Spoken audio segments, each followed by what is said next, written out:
Hi there, Geoff Coughlin, editor Scale Modelling Now. So welcome to this inbox browse for this Revell Hawk T2 in 32nd scale. And I'm sure it won't have escaped the keen eye amongst you. This is in fact not a new kit. It is the Kinetic kit from 2013 that's been reboxed by Revell with some new decals and so on. Now that's a good shout because they have a 32nd scale T1. So if you want the T1, then that's useful for trying to dig out the Revell kit. Always was a decent price and not a bad kit, but certainly had some basic shortcomings that for me have been completely addressed by Kinetic when they went for this T2. Now this is all for a very special project in Scale Modelling Now, which is all to come. And if you want to know more about that, then tune in to Build Now in Scale Modelling Now, where you'll find that out in the very near future. But for the moment, then let's have a look at the kit. Well, I think it's impressive. I've got to be honest, I think they've captured, Revell / Kinetic have certainly captured the essence of the Hawk. Lots of features on the T1 followed through to the T2. Not least of which, if we just come down to look at the plastic, you've got these really great big dome-shaped rivets all around the back end, exactly like the real thing. So that's nice to see. A little bit up the spine, and then of course just down the left-hand side here of the cockpit sill. So those are good to spot. Of course, it's a nice size, isn't it? If we just look at that, I know I've got quite small hands, but that's quite a decent size for a kit to start with. Of course, you've got the features of the T2, like you've got the big receiver on the fin. You've got the slightly extended nose with that completely different sort of, I think it's a laser nose incorporated in there. I'm not sure if it is, but it certainly looks like it. Flicking this over, a little bit of side cockpit detail, very basic, but you wouldn't expect much more looking at the Hawk, which is fairly basic on the cockpit front, but we'll get to that in just a second. So if we come up here, let's have a look. Classic sort of features again. You know, you've got separate intakes here, obviously the engine trunking, which is also there. You've got cockpit tub itself, which if we just come over here, it's actually got some really nice raised detail on, so that's good to see. Just while we're over here on the left hand side, let's have a look at a couple of things here. Clear parts look very good. You've got that really nice miniature detonating cord in the canopy. It's actually molded onto the inside, the underside, but you just capture the look of that, which I think is great. Nice little photo etch fret. Most of this seems to be to do with the seat, enhancing the seat, the kit seat, which you can either then apply the decals to these to these photo etch parts, or do either or and just paint up the belts accordingly. The decal sheet, just while we're here, is excellent. Certainly one of the better ones produced by Revell now. Their latest sheets are very good in my experience, so excited for what we're going to be using of that, which is not a lot, but as I said, if you want to know more, find the build.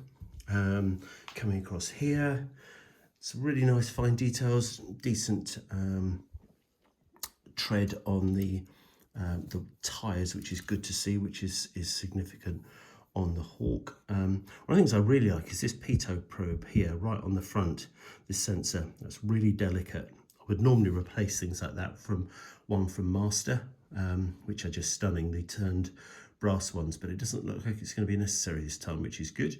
If you're careful, don't break it. Got some really nice instrument panels here with those raised details. Good to see those.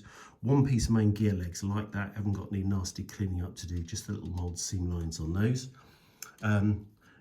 Classic, and again, a very significant difference with the T2. You've got this very different looking centerline pod, which is brilliant for what I have in mind.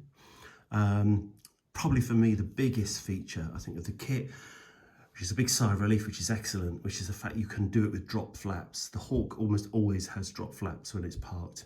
You know, the hydraulic pressure bleeds off, down come the flaps, and so that's a real feature for me. And you get a fairly decent representation from what I can see there of the flaps.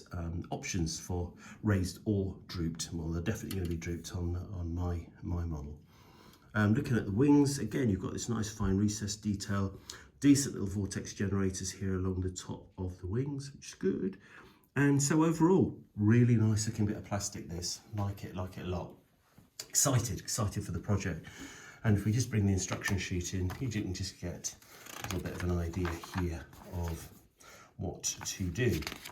So I bought this one because I'm keen to get on with the project, and it's exciting to see that it's actually arrived. Plenty of detail going on in the cockpit. I mean, I think, as I said before, when you look inside the pictures, I've had a really good walk around on the net of the T2 cockpit, and it looks pretty. It's quite much more sort of sleeker and straightforward than perhaps some of the other jets of yesteryear for sure. So yeah, you said you've got options for decals or for photo etch as you want. So I'll certainly be using the photo etch here. I think definitely. I think it's going to work well. I'll probably use the decals for the instruments. Interestingly enough, I think they look fine. Look at just come back to the decal sheet here. Those go down really well using microsol, and then some gentle application with a hairdryer draws the decals right down over that detail. And the rest of the build looks quite straightforward to me, which is good. You know, I want to get on with it, and I want to get on to the finish, which is the exciting part of the project that's coming up. Again, here you go. Those droop flaps going to make a world of difference to the look of this model. So if you want to do one out of the box, you've certainly got a great scheme there. That's a nice T2 from Valley, Wales in May 2016, a 4 Squadron 100th anniversary of that. And option there for 25 Squadron, yeah, 25 Squadron as well.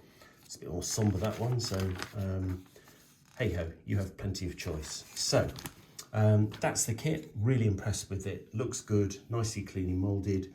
Should make into a really interesting subject, and I hope you enjoy it, especially the build that's coming up in scale modelling now. So that's Revell / Kinetic's Hawk T2 in 30-second scale.